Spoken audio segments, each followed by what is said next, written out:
பரிசுத்த நாமத்துக்கு ஸ்தோத்திரம். ஆண்டவருடைய வார்த்தையை கேட்டுக்கொண்டிருக்கிற என் அன்பு தேவஜனமே, இந்த நாளிலே உங்களிடத்தில் சில ஜப விண்ணப்பங்களை நான் வைக்கின்றேன். என்னுடைய தொலைக்காட்சி ஊழியத்தை உங்கள் ஜபத்தினாலும் காணிக்கைகளாலும் நீங்கள் தாங்குங்கள். ஒரு சிலர் காணிக்கை அனுப்பி கொண்டிருக்கிறீர்கள். அதற்காக நான் ஆண்டவருக்கு நன்றி செலுத்துகிறேன். இந்த தொலைக்காட்சி ஊழியத்தை ஒளிபரப்ப வேண்டுமானால் நிறைய பணம் தேவைப்படுகிறது. நான் ஆண்டவருடைய ஊழியத்தை விசுவாசத்தில் நான் செய்து கொண்டிருக்கிறேன். அநேகர் செய்தியை கேட்டு பயனடைகிறீர்கள், ஜெபித்து கொள்கிறீர்கள். உங்களால் முடிந்த காணிக்கைகளை தொலைக்காட்சி ஊழியத்துக்காக அனுப்புங்கள்.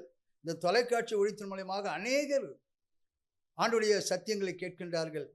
கிறிஸ்துவை அறியாத மக்கள் எல்லாம் ஆண்டவருடைய சத்தியத்தை கேட்கின்றார்கள். அப்படி அநேக ஜனங்கள் ஆண்டவருடைய வார்த்தையை கேட்கும்போது அந்த ஆசீர்வாதம் காணிக்கை அனுப்புகிற உங்களுக்கு அது போய் சேரும். ஆதலால் உங்களை மீண்டுமாக நான் கேட்டுக்கொள்கிறேன். தொலைக்காட்சி ஊழியத்துக்கு உங்களால் முடிந்த காணிக்கைகளை அனுப்புங்கள். என்னுடைய G-phone நம்பர் தொலைக்காட்சியில் வருகிறது. என்னுடைய ஜப ஃபோன் நம்பர் வருகிறது.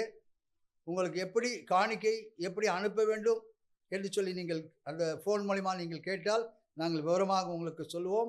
அதில் வருகிற நம்பரை குறித்து வைத்துக்கொண்டு காணிக்கை அனுப்புங்கள். கர்த்தர் உங்களை ஆசீர்வதிப்பாராக. இப்பொழுது நேராக ஆண்டவருடைய செய்திக்கு நாம் கடந்து செல்வோம்.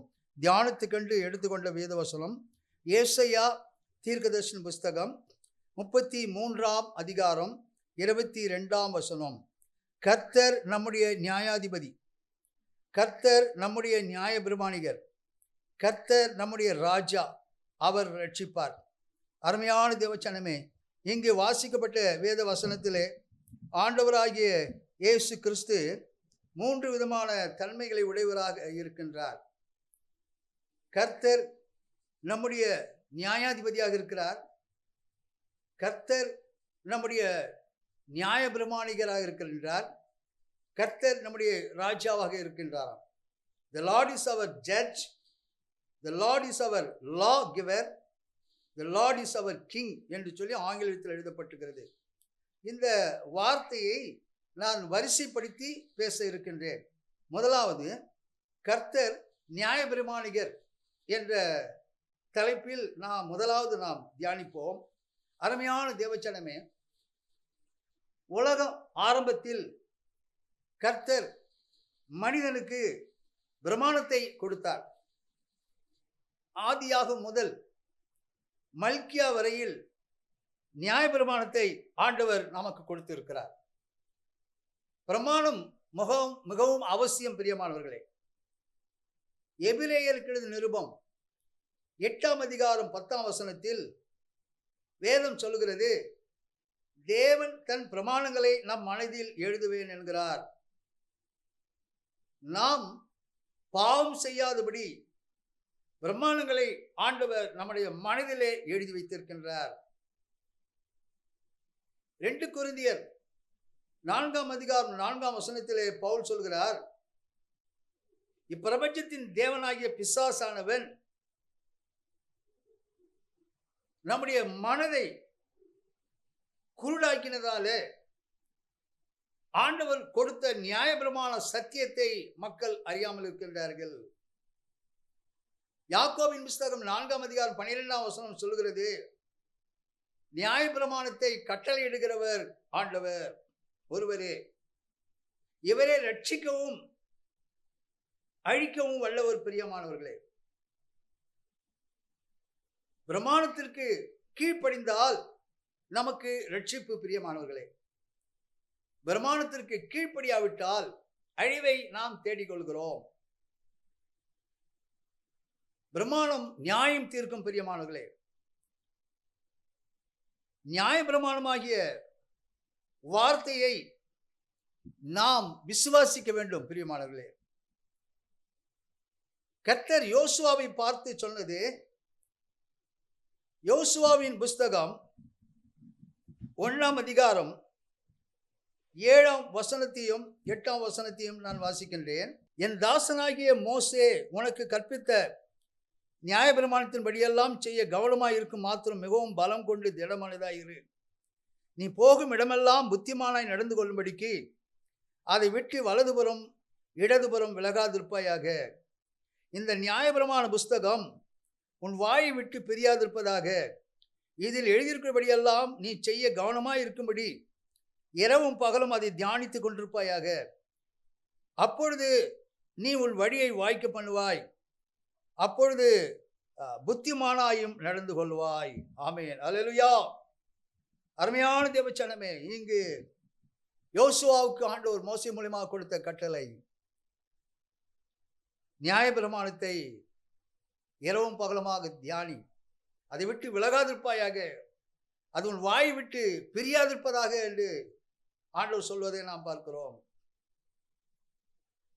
யோசுவாவின் புஸ்தகம் 8ஆம் அதிகாரம் 34ஆம் வசனம் சொல்கிறது, நியாயப்பிரமாணத்தில் ஆசீர்வாதமும் உண்டு, சாபமும் உண்டு. பிரியமானவர்களே, நியாயப்பிரமாணத்தை மீறினால் அது நம்மை நியாயம் தீர்க்கும் என்று சொல்லி வேதத்தில் பார்க்கிறோம். உபாகமம் 27ஆம் அதிகாரம் 26ஆம் வசனத்தை வாசித்து பாருங்கள். நியாயப்பிரமாணத்தை கை கொண்டு நடவாதவன் சபிக்கப்பட்டவன் என்று சொல்லி வேதத்தில் வாசிக்கிறோம். சங்கீதம் 40ஆம் சங்கீதம் 8ஆம் வசனத்தில் தாவீது விதமாக சொல்கின்றார், நியாயப்பிரமாணம் என் உள்ளத்தில் இருந்தது என்று சொல்லி தாவீது சொல்வதை பார்க்கின்றோம். தாவீது பிரமாணத்தை பற்றி நடக்கக்கூடியவனாக இருந்தான். பிரியமானவர்களே, 1 யோவான் 3ஆம் அதிகாரம் 4ஆம் வசனம் சொல்கிறது, நியாயப்பிரமாணத்தை மீறுவதே பாவம் என்று சொல்லி வேதத்தில் வாசிக்கிறோம். உபாகமம் 28ஆம் அதிகாரம் 1-4 வரையில் வாசித்து பாருங்கள். தேவனுடைய வார்த்தைக்கு நாம் செவி கொடுக்கும் போது ஆசீர்வாதம் உண்டு. பிரியமானவர்களே, இன்னைக்கு அநேக தேவ பிள்ளைகள் பிரமாணத்தை கடைபிடிப்பதில்லை. ஆதலால் நியாயப்பிரமாணத்தை மீறி நடக்கும்போது அங்கு சாபமும் வியாதியும் அவர்களை தொடர்வதை நாம் பார்க்கிறோம். சங்கீதம் 119ஆம் சங்கீதம் 92ஆம் வசனத்தில் இவ்விதமாக வாசிக்கிறோம். அந்த பக்தன் சொல்கின்றான், உமது வேதம் என் மனமகிழ்ச்சியாய் இராதிருந்தால் என் துக்கத்திலே அழிந்து போயிருப்பேன் என்று சொல்லி தாவீதுடைய அறிக்கையை நாம் பார்க்கிறோம். இன்றைக்கு தேவ ஜனங்களுடைய துக்கத்திற்கு காரணம் என்ன பிரியமானவர்களே? பிரமாணத்தை கடைபிடிப்பதில்லை, வேதத்தை கடைபிடிப்பதில்லை. உலக பிரசித்தி பெற்ற ஊழியர் பிலிகிராம் என்ற ஒரு ஊழியர் ஒரு நாள் அமெரிக்க தேசத்திலே தன் காரை வேகமாக ஓட்டி சென்றதால் போலீசாரால் அவர் கைது செய்யப்பட்டு கோர்ட்டில் நிறுத்தப்பட்டார். பிரியமானவர்களே, கோர்ட்டில் நீதிபதி அவரை பார்த்து கேட்ட கேள்வி, நீங்கள் ஊழியர் சட்டத்தை மீறலாமா? கேட்டபோது பிலிகிராம் அவர்கள் குற்றத்தை ஒத்துக்கொள்கிறேன் என்றாராம். அருமையான தேவஜனமே, ஆண்டவருடைய வார்த்தையை கேட்டுக்கொண்டிருக்கிற நீங்கள் பெரியவராகவோ சமுதாயத்தில் உயர்ந்தவராகவோ ஊழியர்களாகவோ விசுவாசியாகவோ யாராக இருந்தாலும் நியாயப்பிரமாணத்தை மீறினால் தண்டனை. பிரியமானவர்களே, சங்கீதம் 119ஆம் சங்கீதம் 97ஆம் வசனத்தை வாசிக்கும் பொழுது இங்கும் கூட தாவீது சொல்கின்றார், உமது வேதத்தில் நான் எவ்வளவு பிரியமாய் இருக்கிறேன், நாள் முழுவதும் அது என் தியானம் என்று சொல்வதை நாம் பார்க்கிறோம். 119ஆம் சங்கீதம் 113 விதமாக சொல்கிறார், வீண் சிந்தனைகளை வெறுத்து உமது வேதத்தில் பிரியப்படுகிறேன். 119ஆம் சங்கீதம் 165 விதமாக சொல்கிறது, உம்முடைய வேதத்தை நேசிக்கிறவர்களுக்கு மிகுந்த சமாதானம் உண்டு. Great peace have they who love your law என்று சொல்லி ஆங்கிலத்தில் எழுதப்பட்டிருக்கிறது. அன்பான தேவஜனமே, ஆண்டவருடைய வார்த்தையை கேட்டுக்கொண்டிருக்க இந்த நாளிலே உங்களுடைய தனிப்பட்ட ஜீவியம், குடும்பம் சமாதானமாக இருக்கிறதா? இல்லை சஞ்சலத்தோடு இருக்கிறீர்களா? அநேக தேவ பிள்ளைகள் வேதத்தை அசட்டை செய்வதை நாம் பார்க்கிறோம். ஆண்டவர் வேதத்தில் நமக்கு ஒரு எச்சரிக்கை கொடுக்கிறார். நீ என் வேதத்தை மறந்தால் நான் உன் பிள்ளைகளை மறந்து விடுவேன் சொல்லி ஆண்டவர் நம்மை பார்த்து எச்சரிக்கிறார். ஆண்டவருடைய வார்த்தையை கேட்டுக்கொண்டிருக்க இந்த நாளிலே ஆண்டவர் தொலைக்காட்சியின் மூலமாக ஆண்டவர் உங்களோடு பேசிக் கொண்டிருக்கிறார். ஆண்டவராகிய இயேசு கிறிஸ்து மலைப்பிரசங்கத்தில் இவ்விதமாக சொன்னார். பரிசுத்த மத்திய எழுதின சுவிசேஷம் 5ஆம் அதிகாரம் 17ஆம் வசனத்தில், நியாயப்பிரமாணத்தை அழிக்க நான் வரவில்லை, நியாயப்பிரமாணத்தை நிறைவேற்றவே வந்தேன் சொல்லி ஆண்டவராகிய இயேசு கிறிஸ்து சொல்வதை நாம் பார்க்கிறோம். I will not come to abolish the law but to fulfill the law என்று சொல்லி ஆங்கிலத்தில் எழுதப்பட்டிருக்கிறது. இயேசு இந்த உலகத்தில் வாழ்ந்தபோது நியாயப்பிரமாணத்தின்படி நடந்தார். பிரியமானவர்களே, இந்த நாளிலே ஆண்டவர் உங்களோடு பேசிக் கொண்டிருக்கிறார். கலாத்தியர் 5:14 வாசித்து பாருங்கள். நியாயப்பிரமாணம் ஒரே வார்த்தையிலே நிறைவேறுகிறது என்று சொல்லி பவுல் சொல்வதை நாம் பார்க்கிறோம். உன்னிடத்தில் நீ அன்பு கூறுவது போல பிறனிடத்திலும் அன்பு கூறுவாயாக. தேவனை நேசிப்பது போல் மற்றவர்களை நாம் நேசிக்க வேண்டும். பிரியமானவர்களே, மத்திய எழுதின சுவிசேஷம் 7ஆம் அதிகாரம் 12ஆம் வசனத்தில் பார்க்கிறோம். மனுஷர் உங்களுக்கு எவைகளை செய்ய விரும்புகிறீர்களோ அவைகளை நீங்களும் அவர்களுக்கு செய்யுங்கள், இதுவே நியாயப்பிரமாணம். யாக்கோபின் புஸ்தகம் 2ஆம் அதிகாரம் 8ஆம் வசனத்தை வாசித்து பாருங்கள். பிறரை நேசிப்பது ராஜரிக பிரமாணம்.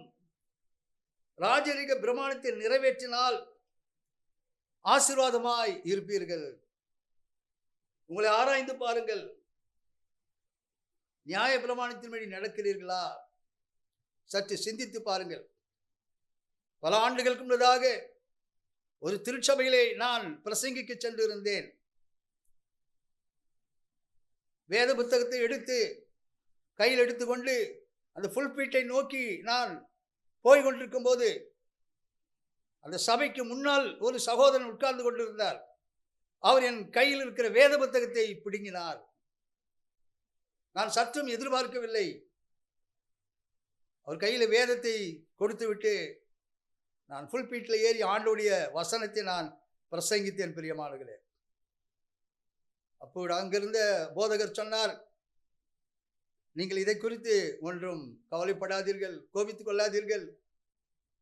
அந்த சகோதரன் கம்யூனிட்டி ஃபீலிங் உடையவன், ஆதலால் உங்கள் கையில் இருக்க வேத புத்தகத்தை அவர் பிடுங்கினார் என்று. அருமையான தேவச்சனமே, ஆண்டவராகிய இயேசு கிறிஸ்து 10 கட்டளையை 2 கட்டளையாக சுருக்கி கொடுத்தார். அவரை முழு உள்ளத்தோடும் முழு ஆத்துமாவோடும் முழு அன்போடும் அவரை நேசிக்க வேண்டும். இரண்டாவது, உன்னை போல் பிறரை நேசி என்று சொல்லி ஆண்டவர் சொன்னாரே. அந்த கட்டளையை நாம் கடைபிடிக்கின்றோமா? நம்மை நாம் ஆராய்ந்து பார்ப்போம். என்னுடைய வாழ்க்கையில் இந்த நிகழ்ச்சி நடந்தது 1983ஆம் ஆண்டு. 41 ஆண்டுகளுக்கு மேலாக கடந்து விட்டது. அப்பொழுது நான் சற்று பயந்தேன். ஆண்டவருக்கு எப்படி ஊழியம் செய்வது? இவ்விதமெல்லாம் இருக்கிறதே, அன்பற்ற மக்களை பார்க்கின்றேனே, எப்படி ஊழியம் செய்வது? ஆண்டவர் சொன்னார், நான் உன்னோடு கூட இருக்கிறேன், அழைத்தவர் நான் அல்லவா, தைரியமாக என்னுடைய வார்த்தையை பிரசங்கி என்று சொல்லி ஆண்டவர் என்னோடு கூட பேசினார். அன்றைய தினம் கிதியோனை பார்த்து சொன்னாரே, பராக்கிரமசாலியே, நான் உன்னோடு கூட இருக்கிறேன். கிதியோன் சொன்னான், ஆண்டவரே நீர் இருந்தீரே, ஆனால் ஏன் விதமாக நடக்கிறது என்று சொன்னான். நான் சிறியவன், ஏழை, என் குடும்பம் சிறியது என்று சொன்னான். ஆனால் ஆண்டவர் அவனை பலப்படுத்தினார். கிதியோனே, நான் உன்னோடு கூட இருக்கிறேன், தைரியமாக போ, முன்னேறு என்று சொன்னார். அப்படிப்பட்ட வசனத்தின் மூலமாக ஆண்டவர் என்னோடு 40 ஆண்டுகள் முன்னதாக பேசினார். இந்த 40 ஆண்டுகளாக கர்த்தருடைய ஊழியத்தை நாடு நகரமெல்லாம் பட்டி தொட்டியெல்லாம் வித்தியாசப்பட்ட திருச்சபைகளிலே அவருடைய வார்த்தையை அறிவிக்க முடியாத தேவன் கிருபை செய்தார். பவுல் ரோமர் 8ஆம் அதிகாரத்தில் சொன்னாரே, உபத்திரமோ வியாகுலமோ பசியோ பட்டினியோ நிர்வாணமோ இவை ஒன்றும் என்னை கிறிஸ்துவின் அன்பை விட்டு பிரிக்க முடியாது என்று சொன்ன அந்த வசனத்தின்படி என்னை நோக்கி வந்த பாடுகள், அவமானங்கள், நிந்தைகள், பரியாசங்கள் எல்லாவற்றையும் தாங்கி அவருடைய நியாயப்பிரமாணத்தை, வேதத்தை இந்த உலகத்துக்கு எடுத்து சொல்லும்படியான கிருபையை ஆண்டவர் இதுவரையில் கொடுத்திருக்கிறார். என் அன்பான தேவஜனமே, ஆண்டவர் உங்களோடு பேசுகிறார். அவருடைய நியாயப்பிரமாணத்தை நீங்கள் எவ்விதமாக கடைபிடிக்கிறீர்கள்? இரண்டாவது, ஆண்டவரை குறித்து வேதம் சொல்கிறது, அவர் நியாயாதிபதியாம். The Lord is our judge. தேவன் அன்புள்ளவர் தான் பிரியமானவர்களே. விலையேறப்பட்ட ரத்தத்தை சிந்தி நம்மை ரட்சித்திருக்கிறார். ஆனால் ஒரு நாள் நியாயாதிபதியாக அவர் வரப்போகிறார். ஆதியாகமம் 18ஆம் அதிகாரம் 25 ஆபிரகாம் சொல்கிறார், சர்வலோக நியாயாதிபதி நியாயம் தீர்ப்பார் என்று சொல்வதை நாம் பார்க்கிறோம். ஆதியாகமம் 13ஆம் அதிகாரம் 10ஆம் வசனத்தில் சோதம் கோமரா பட்டணத்தை கர்த்தருடைய தோட்டம் என்று லோத்து கண்டான். பிரியமானவர்களே, சில தேவ பிள்ளைகள் உலகத்தை பார்க்கும்போது கர்த்தருடைய தோட்டம் என்று நினைக்கிறார்கள். 1 கொரிந்தியர் 11ஆம் அதிகாரம் 31ஆம் வசனத்திலே பவுல் சொல்கிறார், நம்மை நாமே நிதானித்து அறிந்தால் நாம் நியாயம் தீர்க்கப்படும். If you carefully examine yourself, you will not need to be judged என்று சொல்லி ஆங்கிலத்தில் எழுதப்பட்டிருக்கிறது. சோதம் கோமரா பட்டணத்தை தேவன் ஏன் நியாயம் தீர்த்தார்? பிரியமானவர்களே, ஆதியாகமம் 13ஆம் அதிகாரம் 13ஆம் வசனத்தை வாசித்து பாருங்கள். சோதோமின் ஜனங்கள் பொல்லாதவர்கள், கர்த்தருக்கு முன்பாக மகா பாவிகளாக ஜீவித்தார்கள். ஆதியாகமம் 18:20 சொல்லுகிறது, சோதம் கோமராவின் ஜனங்களின் பாவம் மிகவும் கொடியதா இருந்தது என்று சொல்லி வேதத்தில் பார்க்கிறோம். இந்த நாளிலே ஆண்டவர் எசேக்கியேலின் புஸ்தகம் 18ஆம் அதிகாரம் 30ஆம் வசனத்தின் மூலமாக நம்மை எச்சரிக்கிறார். பிரியமானவர்களே, அவனவன் வழிகளுக்கு தக்கதாய் ஆண்டவர் நியாயம் தீர்ப்பேன் என்று சொல்கிறார். ஆண்டவருடைய சத்தியத்தை கேட்டுக்கொண்டிருக்கிற உங்களுடைய வாழ்க்கையில தவறான வழியிலே போய் கொண்டிருக்கிறீர்களா? இந்த நாளில் ஆண்டவர் உங்களை பார்த்து சொல்கிறார், மனம் திரும்புங்கள், பரலோக ராஜ்யம் சமீபித்திருக்கிறது என்று சொல்லி ஆண்டவர் உங்களை பார்த்து சொல்கிறார். யாக்கோபின் புஸ்தகம் 5ஆம் அதிகாரம் 9ஆம் வசனம் சொல்கிறது, நியாயாதிபதி வாசல் படியில் நிற்கிறார். பிரியமானவர்களே, the judge is standing at the door. நியாய தீர்ப்பிலிருந்து நம்மை விடுவிக்கவே ஆண்டவராகிய இயேசு கிறிஸ்து இந்த உலகத்தில் 2000 வருடங்களுக்கு முன்பதாக வந்தார். கல்வாரியில் சிலுவையிலே நம் எல்லோருக்காகவும் நம்முடைய பாடுகளை, நம்முடைய மீறுதல்களை இயேசு சிலுவையிலே ஏற்றுக்கொண்டார். பிரியமானவர்களே, ஒரு விலையேறப்பட்ட ரத்தத்தை ஆண்டவர் சிந்தினார். ஒரு விலையேறப்பட்ட ரத்தத்தின் மூலமாக நாம் மீட்கப்பட்டோம். பிரியமானவர்களே, இந்த நாளிலே ஆண்டவர் உங்களோடு பேசுகிறார். தேவனின் நியாய தீர்ப்பிலிருந்து நீங்கள் தப்பிக்க வேண்டுமானால் இந்த நாளிலே இயேசுவின் சிலுவையண்டை வாருங்கள்.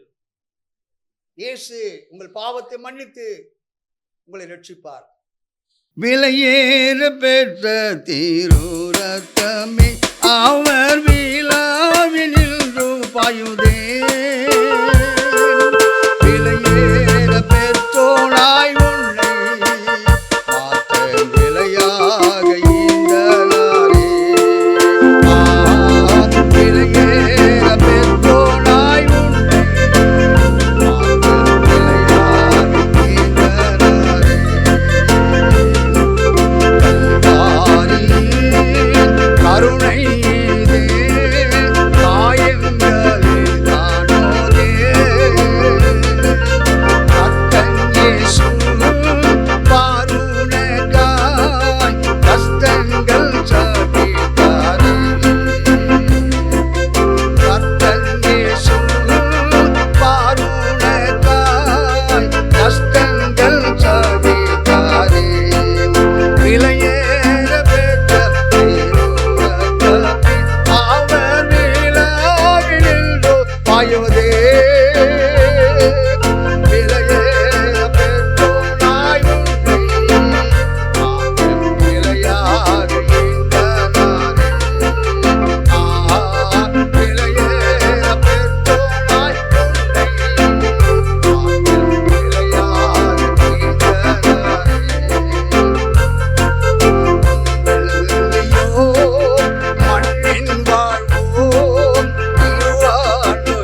ராஜாதி ராஜா, the Lord is our king என்று சொல்லி எழுதப்பட்டிருக்கிறது. பரிசுத்த மத்தேயு எழுதின சுவிசேஷம் 2ஆம் அதிகாரம் 2ஆம் வசனத்திலே இயேசு யூதருக்கு ராஜா என்று எழுதப்பட்டிருக்கிறது. இயேசுவின் 4 சுவிசேஷங்களில் பரிசுத்த மத்தேயு எழுதின சுவிசேஷம் 21ஆம் அதிகாரம் 4ஆம் வசனம், மார்க் 15:26, லூக்கா 23:38, யோவான் 19:19 இந்த வசனங்களை வாசித்து பாருங்கள். இயேசு கிறிஸ்து ராஜா என்று சொல்லி எழுதப்பட்டிருக்கிறது. ஒரு சமயம் பிலாத்து இயேசுவை பார்த்து ஒரு கேள்வி கேட்டான், நீர் யூதருடைய ராஜாவா? லூக்கா 23ஆம் அதிகாரம் 3ஆம் வசனத்திலே இயேசு பதில் கொடுக்கின்றார், ஆம், நான் ராஜா தான். ஆமென், அல்லேலூயா. வெளிப்படுத்தல் விசேஷம் 17ஆம் அதிகாரம் 14ஆம் வசனம் சொல்கிறது, இயேசு ராஜாதி ராஜா என்று எழுதப்பட்டுள்ளது. சங்கீதம் 47ஆம் சங்கீதம் 7ஆம் வசனத்தை வாசித்து பாருங்கள். இயேசு முழு உலகத்துக்கு ராஜா என்று எழுதப்பட்டிருக்கிறது. இந்த முழு உலகத்திற்காகவும் இயேசு தன் விலையேறப்பட்ட ரத்தத்தை, பரிசுத்தமுள்ள ரத்தத்தை சிந்தினார். பிரியமானவர்களே, அந்த இயேசு ராஜாவை உங்கள் வாழ்க்கையில் ஆளுகை செய்ய உங்களை ஒப்புக் கொடுக்கிறீர்களா? சாமுவேல் ஒரு ராஜாவை அபிஷேகம் பண்ணும் பொழுது அங்கே அவர் ஜெபித்துக் கொண்டிருக்கும் போது ஜனங்கள் எங்களை நடத்த ஒரு ராஜா வேண்டும் என்று சொல்லி கேட்கின்றார்கள். எங்களை இனி ஆண்டவர் நடத்த வேண்டாம், ஒரு ராஜா எங்களை நடத்த வேண்டும் என்று சொல்லி மனிதனை ராஜாவாக்க விரும்பினார்கள். அநேக தீங்குகளை சவுல் ராஜா மூலமாக ஜனங்கள் அனுபவித்தார்கள். பிரியமானவர்களே, இந்த நாளிலே இயேசு ராஜா உங்களுடைய வாழ்க்கையில், தனிப்பட்ட ஜீவியத்தில் உங்களை ஆளுகை செய்கிறாரா? ஆண்டவர் உங்களோடு பேசுகிறார். இயேசு ராஜா உங்கள் குடும்பத்தை ஆண்டு நடத்துகிறாரா? சங்கீதம் 10ஆம் சங்கீதம் 16ஆம் வசனத்திலே நாம் பார்க்கிறோம், கர்த்தர் சதாகாலங்களுக்கும் ராஜாவாய் இருக்கிறார். என்னாகும் 23:19 சொல்கிறது, இயேசு மனம் மாறாத ராஜா. எபிரேயர் 13:5 சொல்கிறது, நம்மை விட்டு விலகாதவர், நம்மை கைவிடாத ராஜா இயேசு. எபிரேயர் 13:8 சொல்கிறது, ராஜாவாகிய இயேசு கிறிஸ்து நேற்றும் இன்றும் என்றைக்கும் மாறாதவராய் இருக்கிறார். ஆமென், அல்லேலூயா. ராஜாதி ராஜா இயேசு உங்கள் வியாதியை சுகமாக்குவார். ராஜாதி ராஜா உங்கள் குடும்பத்தை ஆசீர்வதிப்பார். ராஜாதி ராஜா உங்களை உயிர்ப்பிப்பார். ராஜாதி ராஜா உங்கள் வாழ்க்கையை மாற்றுவார். ராஜாதி ராஜா உங்களை சந்திக்க வருகிறார். ஆமென், அல்லேலூயா. இதோ சீக்கிரமாய் வருகிறேன், அவனவன் கிரியைக்கு தகுந்த பலனை நான் என்னோடு கூட கொண்டு வருகிறேன் என்று சொல்லி ஆண்டவர் சொல்கிறார். அந்த இயேசு ராஜாவை நீங்கள் சந்திக்க ஆயத்தமாய் இருக்கிறீர்களா? ஆண்டவர் உங்களோடு பேசுகிறார். நாம் கண்களை மூடி ஜெபம் செய்வோம். ஆண்டவரை நோக்கி நாம் ஜெபம் செய்வோம். வருவாய் தருணம் இதுவே அழைக்கிறாரே, வல்ல ஆண்டவர் இயேசுவண்டை. வருவாய் தருணம் இதுவே அழைக்கிறாரே, வல்ல ஆண்டவர் இயேசுவண்டை. வாணாலே எல்லாம் வீணாலாய் வருத்தத்தோடு கழிப்பது ஏன்? வாணாலே எல்லாம் வீணாலாய் வருத்தத்தோடு கழிப்பது ஏன்?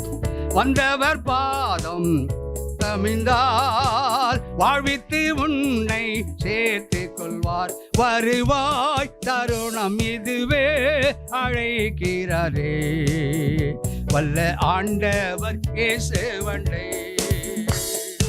ஆண்டவரை நோக்குவோம். இயேசு உங்களை அழைக்கிறார். பிரியமானவர்களே, மனம் திரும்புகிற மக்களுடைய வாழ்க்கையிலே இப்பொழுதே இமைப்பொழுதிலே ஆண்டவர் ஆசீர்வாதங்களை கட்டளையிடுவார்.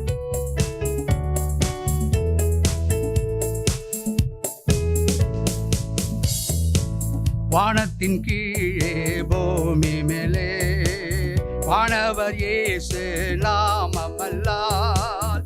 வானத்தின் கீழே பூமி மேலே வானவர் இயேசு நாமமல்லால். ரட்சிப்பட வழி இல்லையே, ரட்சகர் இயேசு வழியவரே. வருவாய் தருணம் இதுவே அழைக்கிறாரே. வல்ல ஆண்டவர் இயேசு வண்டே. இதான் கடைசி நேரம். இன்றைய ரட்சணிய நாள், இன்றைய கிருபை நாள். இயேசு உன்னை அழைக்கிறார்.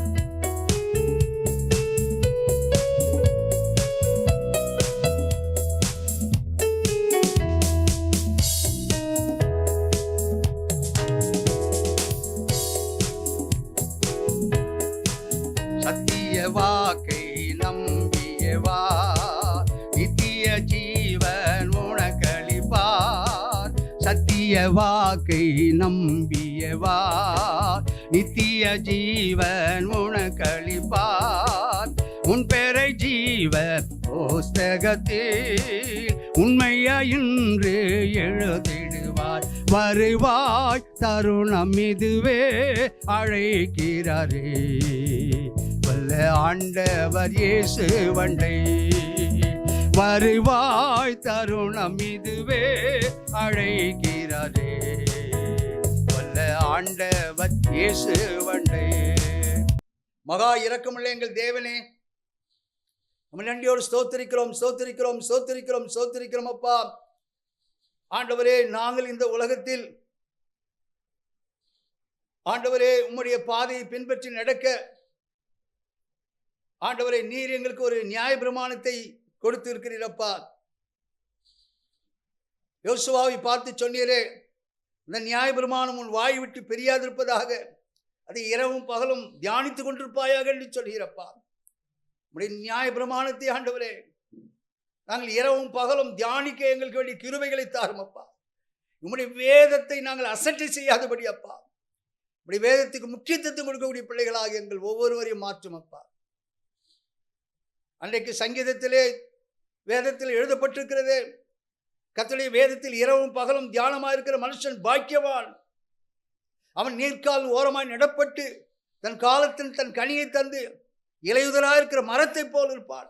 அவன் செய்வதெல்லாம் வாய்க்கும் சொல்கிறப்பா. ஆண்டவரே, நம்முடைய வேதத்தை நாங்கள் இரவும் பகலும் தியானித்து நீர் எங்களுக்கென்று வைத்திருக்கிற ஆசீர்வாதங்களை பெற்றுக்கொள்ள கிருபை செய்யும். உம்முடைய நியாய பிரமாணத்தை எங்கள் மனதிலே எழுத கிருபை செய்யும் அப்பா. ஆண்டவரே, நீர் நியாயாதிபதியாக இருக்கிறீரப்பா. ஆண்டவரே, நாங்கள் தவறு செய்யும் போது, பாவத்திலே விடும்போது ஆண்டவரே எங்களை நியாயந்திருக்க நீ வரப்போகிறீரப்பா. ஆதலால் தெய்வ பயத்தோடு கூட நாங்கள் வாழ கிருபை செய்யும். எல்லாவற்றுக்கும் மேலாக நீ ராஜாதி ராஜாவாக இருக்கிறீரப்பா. நீர் மீண்டுமாக வரப்போகிறீர் சுவாமி. உம்மை காண எங்கள் ஒவ்வொருவரையும் தகுதிப்படுத்தும் அப்பா. உடைய வருகையில் நாங்கள் எடுத்துக்கொள்ளப்பட எங்கள் ஒவ்வொருவருடைய கிருபைகளை தாரும். உடைய வார்த்தையை கேட்கிற ஒவ்வொருவரையும் ஆசீர்வதியும் அப்பா. வியாதியுள்ள மக்களுக்காக ஜபிக்கிறேன், வியாதிகளை சுகமாக்கும் அப்பா. பலவீனத்தோடு இருக்கிற மக்களுக்காக ஜபிக்கிறேன், பலவீனத்தில் இருக்கிற மக்களுக்கு நல்ல சுகத்தை தாரும் அப்பா. ஆண்டவரே, இப்பொழுதும் கூட கண் பார்வையிலே பலவீனத்தோடு இருக்கிற ஒரு சகோதரிக்காக ஜபிக்கிறேன். அந்த கண் பார்வையில் அப்பா உம்முடைய சுகமளிக்கும் கரம் தொடுமுடியாக நான் ஜபிக்கிறேன். அவளுக்கு நல்ல வெளிச்சத்தை தாரும் அப்பா. அவர் நன்றாக உடைய வேதத்தை வாசிக்கக்கூடிய கண் பார்வை அந்த சகோதரிக்கு நீர் கட்டளையிடும்படியாக ஜெபிக்கிறேன். உடைய வார்த்தையை தொலைக்காட்சி மூலியமாக கேட்டுக்கொண்டிருக்கிற அந்த சகோதரிக்கு இப்பொழுதே ஆண்டவரே இந்த கண்களிலே உடைய வெளிச்சம் பாயட்டும் சுவாமி. ஹல்லேலூயா. உமக்கு நன்றி, நன்றி, நன்றி, நன்றியோடு ஸ்தோத்திரிக்கிறோம் அப்பா. வாலிப பிள்ளைகளுக்காக ஜெபிக்கிறேன் அப்பா. ஆண்டவரே, வாலிப பிள்ளைகள் உடைய வேதத்தை வாசிக்க விரும்ப அதன்படி நடக்க ஒவ்வொரு கிருபைகளை தார். உடைய வார்த்தை கேட்கிற ஒவ்வொருவரையும் ஆசீர்வதியும் அப்பா. இயேசு கிறிஸ்துவின் நாமத்தில் வேண்டிக் கொள்கிறேன் பிதாவே, ஆமென்.